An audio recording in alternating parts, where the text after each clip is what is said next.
Hello friends, मैं संदीप अत्री आपका अपने YouTube चैनल करियर पॉइंट की ऑनलाइन क्लासेस में स्वागत करता हूं। सबसे पहले चैनल को सब्सक्राइब करें और बेल आइकन दबाना ना भूलें ताकि रेगुलर वीडियोस की नोटिफिकेशन आपको मिलती रहे। वीडियो को ज़्यादा से ज़्यादा शेयर करें ताकि नर्सिंग प्रोफेशन के जितने भी स्टूडेंट्स हैं वे हमारे प्लेटफॉर्म के साथ जुड़ सकें और उन्हें भी घर बैठे हमारा छोटा सा प्रयास पहुँच सके। आज हम जानेंगे नियोनेटल जॉन्डिस का जो रिमेनिंग पार्ट था उसके बारे में। पिछले क्लास के अंदर जाना था normal value of bilirubin, pathophysiology of jaundice, other types of jaundice. Sorry भाई, थोड़ा तबीयत खराब होने की वजह से प्रॉब्लम आ सकती है कुछ, तो आज जान लेते हैं causes of jaundice. Causes of jaundice.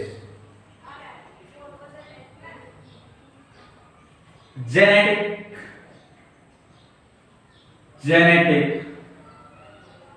causes क्या हो सकते हैं? कुछ जेनेटिक कॉज हो सकते हैं। फर्स्ट वन बात कर लेते हैं गिलबर्ट्स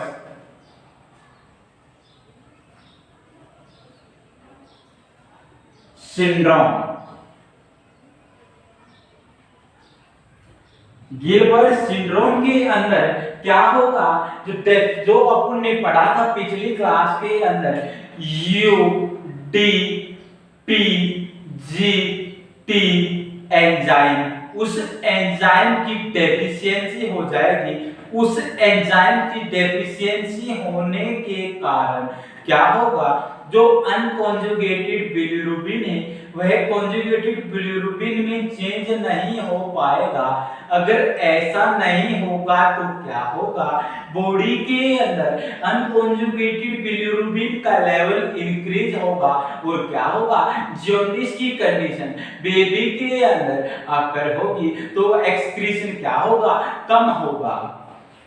गिलबर्ट सिंड्रोम के अंदर in which deficiency of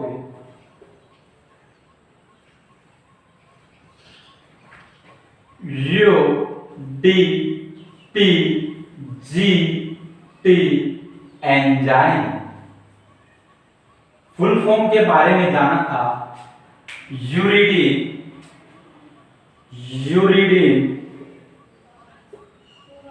die phosphate ग्लाइसिरॉल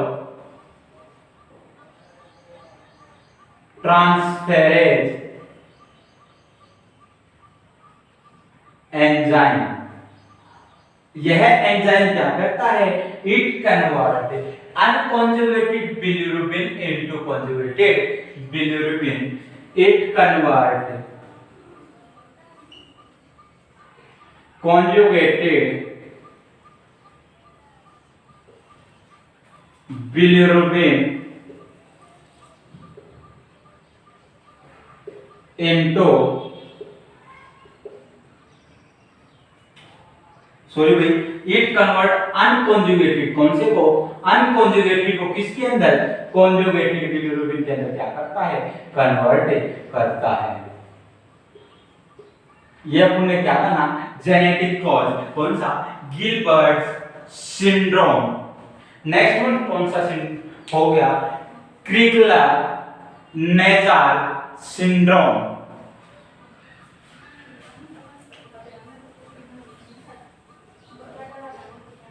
second one is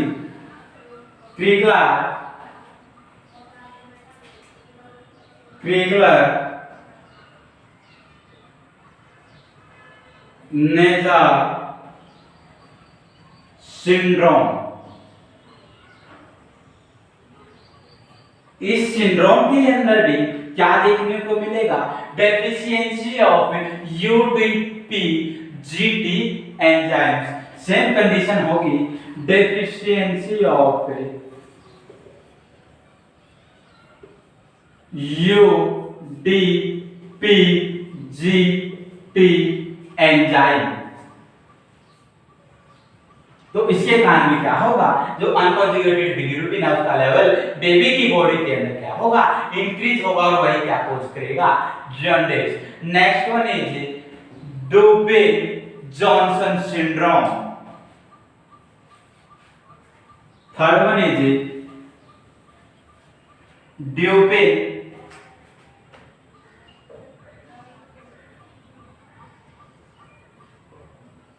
Johnson syndrome. यह क्या है, it is autosomal recessive disorder. कौन सा डिसऑर्डर है, autosomal recessive disorder. It is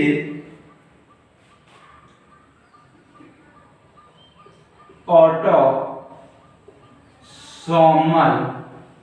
recessive disorder.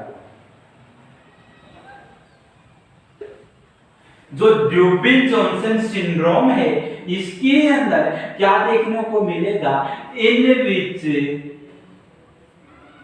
Deficiency of transporting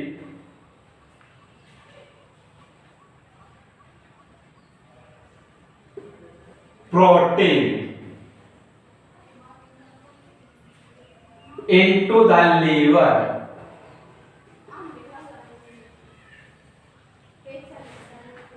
पिछले क्लास के अंदर बिल्कुल स्टार्टिंग में ही जब पैथोफिजियोलॉजी पढ़ रहे थे उस टाइम बताया था जो अनकॉन्जुगेटेड बिलिरुबिन होगा वो बाइंड होगा किसके साथ, प्लाज्मा प्रोटीन के साथ, मोस्ट कॉमन एल्बुमिन के साथ।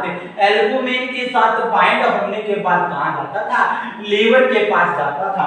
जो ड्यूबिन जॉनसन सिंड्रोम है इस कंडीशन के अंदर क्या होगा, जो प्लाज्मा प्रोटीन एल्बुमिन था उसकी डेफिशिएंसी होगी। उसकी डेफिशिएंसी होने के कारण जो अनकॉन्जुगेटेड बिलिरुबिन है वह कम मात्रा में कहां जाएगा, लीवर के पास जाएगा। तो क्या देखने को मिलेगा, अनकॉन्जुगेटेड बिलिरुबिन का लेवल बॉडी के अंदर क्या हो गया है, ज्यादा हो गया है। तो क्या हो सकता है, जॉन्डिस की कंडीशन अक्कर हो सकती है। एंड लास्ट वन साइड कौन सा होगा, कोच कौन सा होगा, रोटार सिंड्रोम। कौन सा सिंड्रोम, रोटार सिंड्रोम। थोड़े से मुश्किल वर्ड्स हैं तो वीडियो को बार बार देखिएगा और समझने की कोशिश करिएगा। अगर आप बार बार practice makes a man perfect, यदि आप बार बार अभ्यास करोगे तो आपको बहुत इजी लगने लगेगा और आप चुटकी बजाकर याद कर सकते हैं।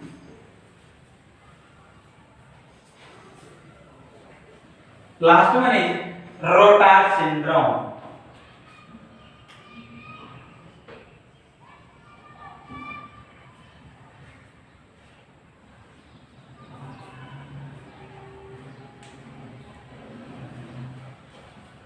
रोटार सिंड्रोम के अंदर क्या होगा, in which deficiency of intracellular hepatocyte cell, जो क्या होंगे, इंट्रासेलुलर हिपेटोसाइट सेल्स होंगी, उनके अंदर या तो कोई कमी आ गई है या क्या हो गया है, कुछ न कुछ प्रॉब्लम क्रिएट होने के कारण वे क्या है, अच्छी से वर्क नहीं कर पा रहे। इस वजह से क्या होगा, बॉडी के अंदर बिलिरुबिन का लेवल इंक्रीज होगा और क्या देखने को मिलेगा, जॉन्डिस।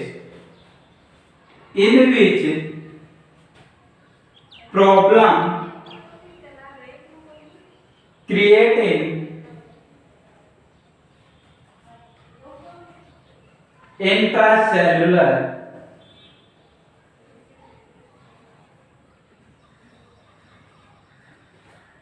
hepatocyte cell। नेक्स्ट में बात कर लेते हैं sign and symptoms of jaundice. Jaundice के अंदर कौन कौन से साइन एंड सिम्टम्स बेबी के अंदर अपीयर होंगे, देखने को मिलेंगे।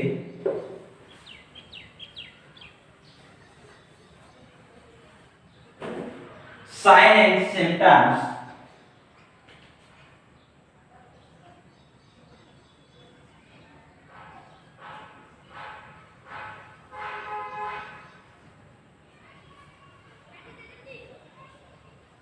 First one yellowish discoloration, yellowish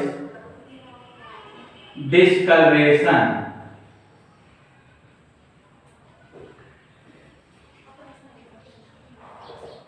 क्या होगा, येलोइश डिस्कलरेशन भी कहां से कहां तक, सबसे पहले कहां दिखाई देगा, येलोइश डिस्कलरेशन कहां होगी, हेड एंड लास्ट में लोअर एक्सट्रीमिटी, सिफेलोकॉइडल येलोइश डिस्कलरेशन कहां से कहां तक दिखाई देगी, सबसे पहले हेड से लेकर स्काल्प से लेकर कहां तक, एट लास्ट कहां दिखाई देगी, जो येलोइश स्किन होगी कहां दिखाई देगी, लोअर एक्सट्रीमिटीज। तो सबसे पहले कहां बात कर लेते हैं, firstly sclera mucus membrane,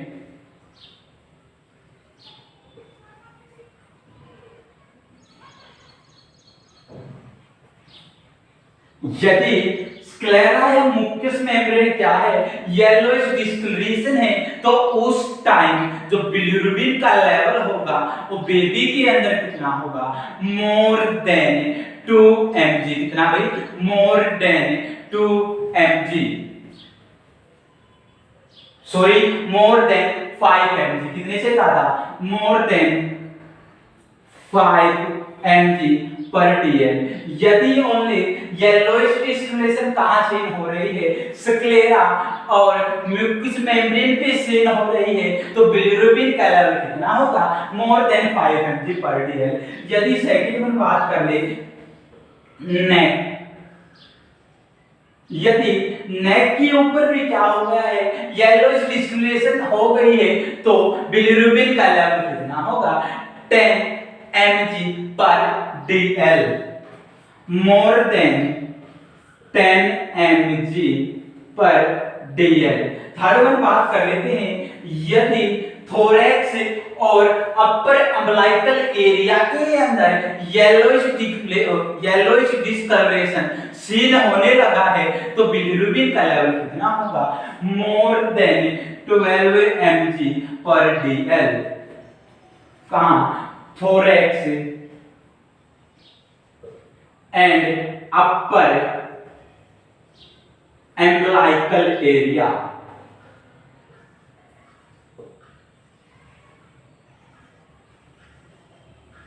more than कितना होगा, मोर देन 12 mg पर dl।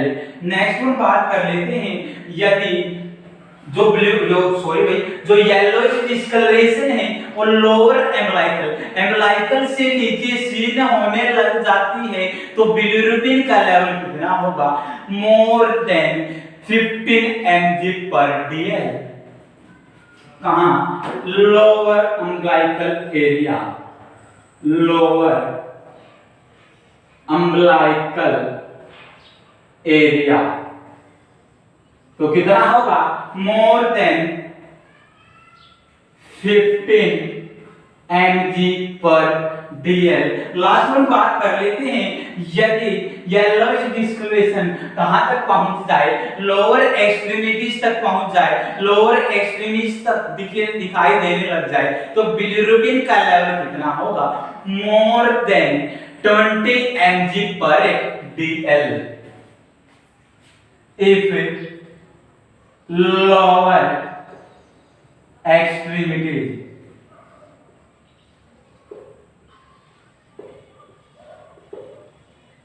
यदि लोअर एक्सट्रीमिटीज के अंदर येलोइश डिस्कलरेशन होगा तो बिलिरुबिन का लेवल होगा मोर देन 20 mg पर dl।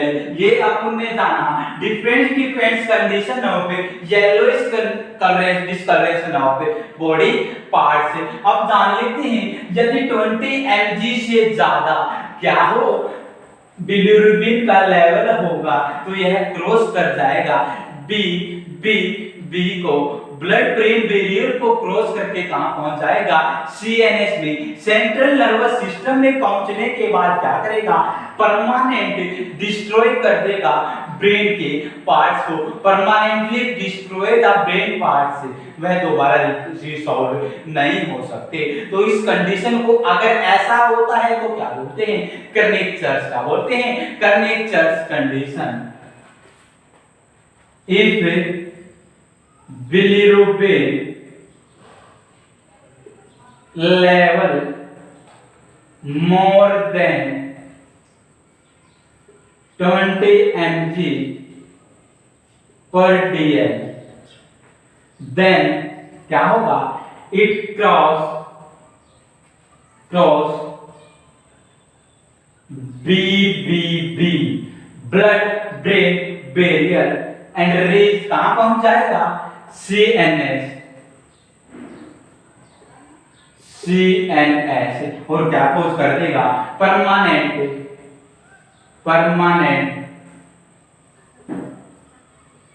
Destroy brain parts.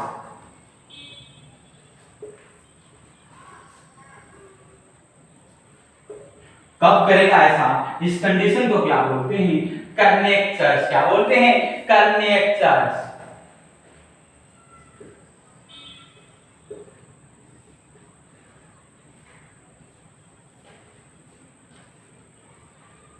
Condition ये अपन ने जाना, different colour of yellow discolouration in different body parts of baby. और क्या क्या साइन एंड सिम्टम्स देख सकते हैं, dark yellow colour of urine and clay colour stool.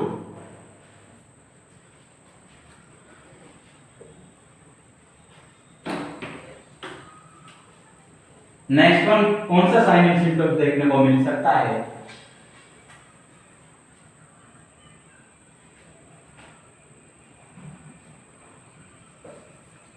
Dark yellow colour urine and clay like stool।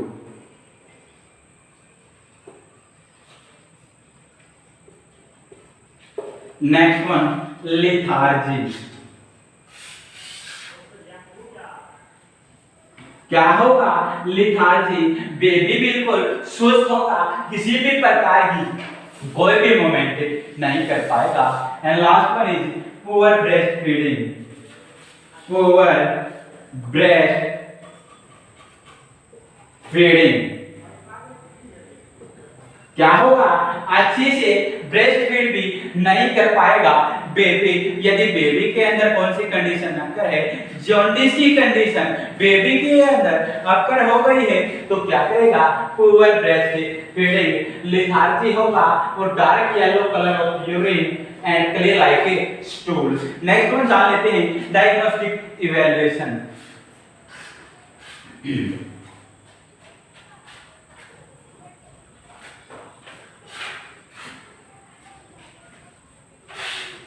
Diagnostic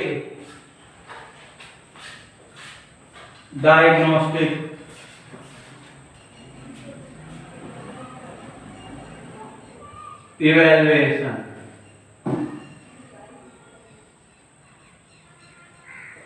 first one, serum bilirubin level, serum bilirubin level. क्या करेंगे, serum bilirubin का level का check करके चलेंगे। Second one क्या करेंगे, transcutaneous bilirubinometry. Second one is transcutaneous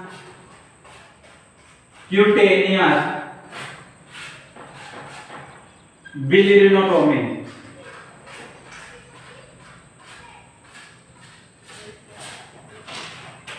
ये क्या है, दोनों के दोनों डायग्नोस्टिक इवैल्यूएशन। नेक्स्ट वन बात कर लेते हैं, मैनेजमेंट ऑफ जॉन्डिस।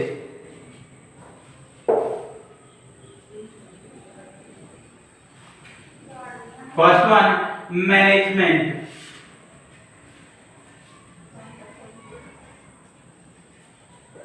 मैनेजमेंट के अंदर सबसे पहले क्या देखे चलेंगे, ड्रग्स। ड्रग्स भी कौन सी, फिनोबार्बिटोल। कौन सी, फिनोबार्बिटोल।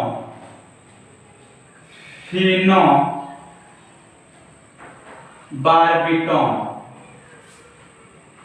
जो फिनोबार्बिटोल है यह क्या है, drug of choice of jaundice. यदि एग्जाम्स के अंदर पूछ लिया जाए drug of choice of jaundice कौन हो गए, फिनोबार्बिटोल ड्रग ऑफ चॉइस। यह क्या करेगी, increase activity of UDPGP enzyme. जो uridine diphosphate glycerol transferase enzyme है, इसकी एक्टिविटी को बढ़ा देगी। अगर एक्टिविटी बढ़ेगी तो क्या होगा, ज्यादा क्वांटिटी में अनकॉन्जुगेटेड बिलिरुबिन किसके अंदर चेंज होगा, कॉन्जुगेटेड बिलिरुबिन के अंदर चेंज होगा, और ज्यादा ही मात्रा में क्या होगा, बॉडी से एक्सक्रीट आउट होगा। यदि फिनोबार्बिटोल देने से भी काम नहीं चलता है तो सेकंड मैनेजमेंट क्या करके चलेंगे, फोटोथेरेपी। क्या, फोटोथेरेपी।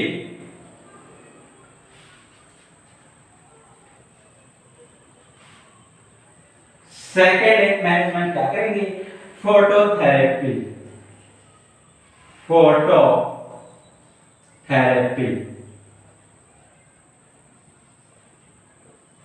फोटोथेरेपी के अंदर सबसे पहले जान लेते हैं लाइट्स। कितनी लाइट्स होती हैं, 6 lights, 4 blue and 2 white.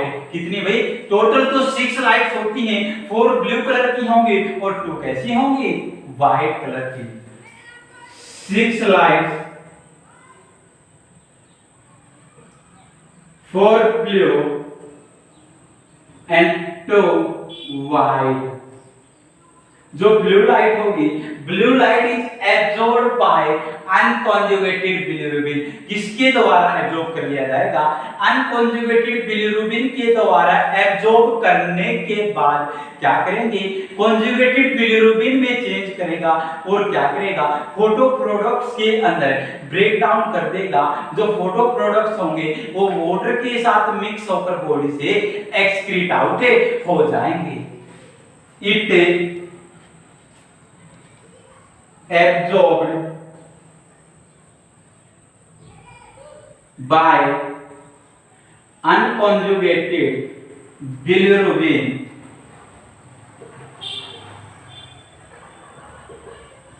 and convert into conjugated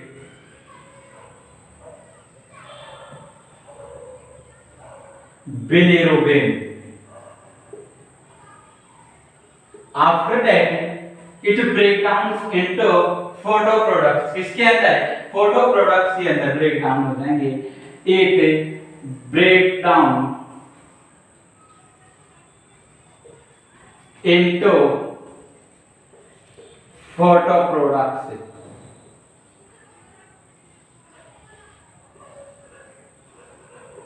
जो फोटो प्रोडक्ट्स होगा यह क्या होगा, बाइंड होगा किसके साथ, वाटर के साथ। It bind with, photo products क्या होंगे, bind with water and excrete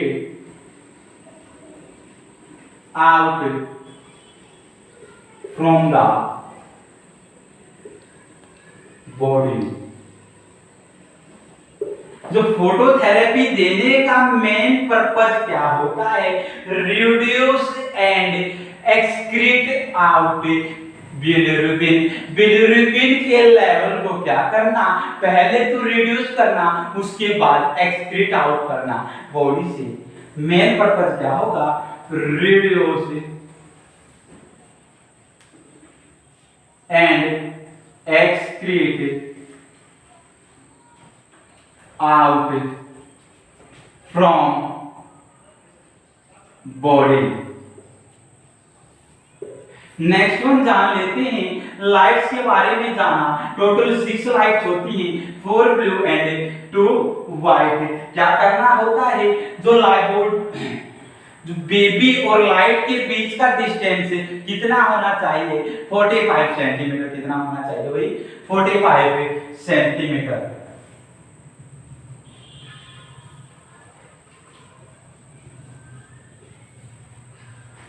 distance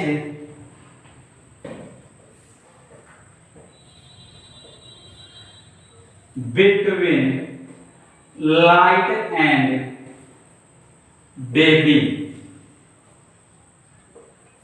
45 centimetre.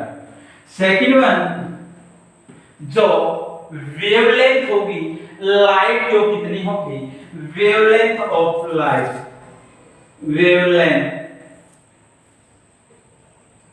Of light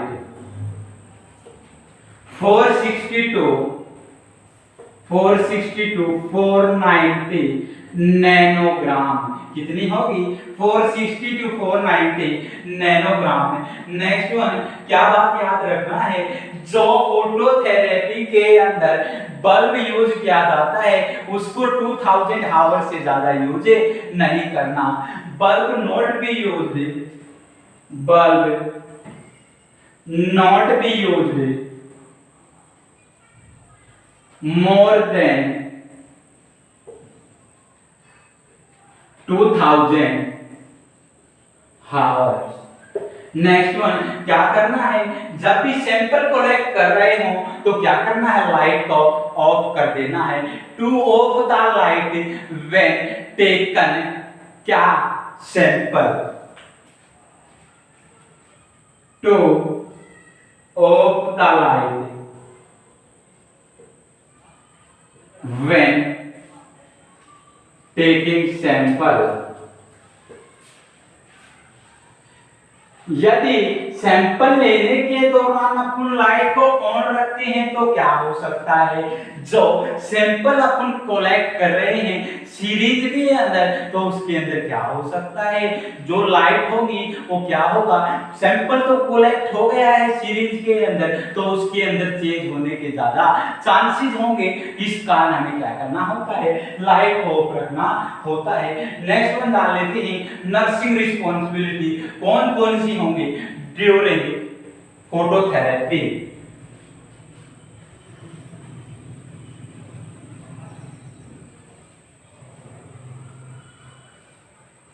nursing responsibility, nursing responsibility.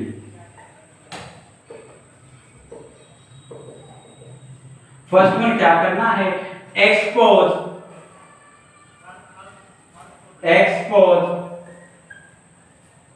light all body except eye and genital organ या जेनाइटल एरिया।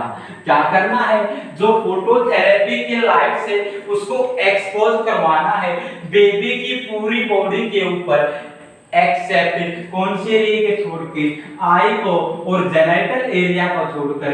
आई के ऊपर क्या अप्लाई करेंगे, आई सेल, एंड जो genital area है इसके ऊपर अप्लाई करके चलेंगे डायपर्स। नेक्स्ट वन क्या करना है, change the position every 2 hours. जो बेबी है उसकी पोजीशन चेंज करना है एवरी, प्रत्येक 2 घंटे के बाद। Change the position of baby, change the position of baby every 2 hours. Next one, check the temperature every 2 hours. Temperature भी चेक करना है बेबी का सब प्रत्येक 2 घंटे के अंदर। Check the temperature of baby every 2 hours। Next one क्या करना है, एक्स्ट्रा फ्लूइड इनटेक, बेबी को एक्स्ट्रा फ्लूइड इनटेक करवाना है, एक्स्ट्रा फ्लूइड इनटेक, कितना एक्स्ट्रा, 30 to 40 ml। ये ज्यादा ना कुछ नर्सिंग रिस्पॉन्सिबिलिटी थी जो कि नेसेसरी थी किस दौरान, phototherapy, during phototherapy. Next one जान लेते हैं कॉम्प्लिकेशंस ऑफ फोटोथेरेपी। फोटोथेरेपी देने से कौन कौन से कॉम्प्लिकेशंस हो सकती हैं।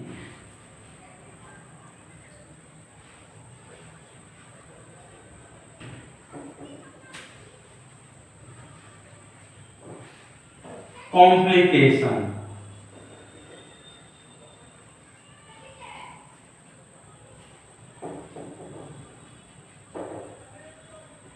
First one bronze baby syndrome, bronze baby syndrome.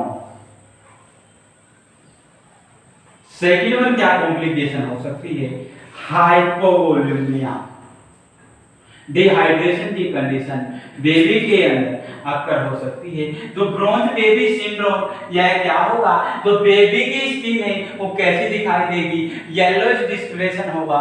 क्यों होगा, क्योंकि क्या हुआ है, फोटो प्रोडक्ट्स ज्यादा मात्रा में क्या हो गए हैं, बन गए हैं। फोटो प्रोडक्ट ज्यादा मात्रा में बनने के कारण बेबी के अंदर क्या है, उसको अच्छे से वाटर नहीं मिल पा रहा, जिससे वो बाइंड होकर क्या होते हैं, एक्सक्रीट आउट होते हैं। यदि डिहाइड्रेशन की कंडीशन होगी, वाटर की कमी होगी, तो फोटो प्रोडक्ट से क्या होंगे, एक्सक्रीट आउट नहीं हो पाएंगे। अगर नहीं हो पाएंगे तो क्या देखने को मिलेगा, ब्रॉन्ज बेबी सिंड्रोम। ये अपना नियोनेटल जॉन्डिस टॉपिक खत्म होता है। आपका कोई भी क्वेश्चन एग्जाम्स के अंदर बाय फ्यूचर इस टॉपिक से बाहर नहीं जाएगा। अगर वीडियो आपको पसंद आए तो लाइक व शेयर जरूर करें। Bye bye guys.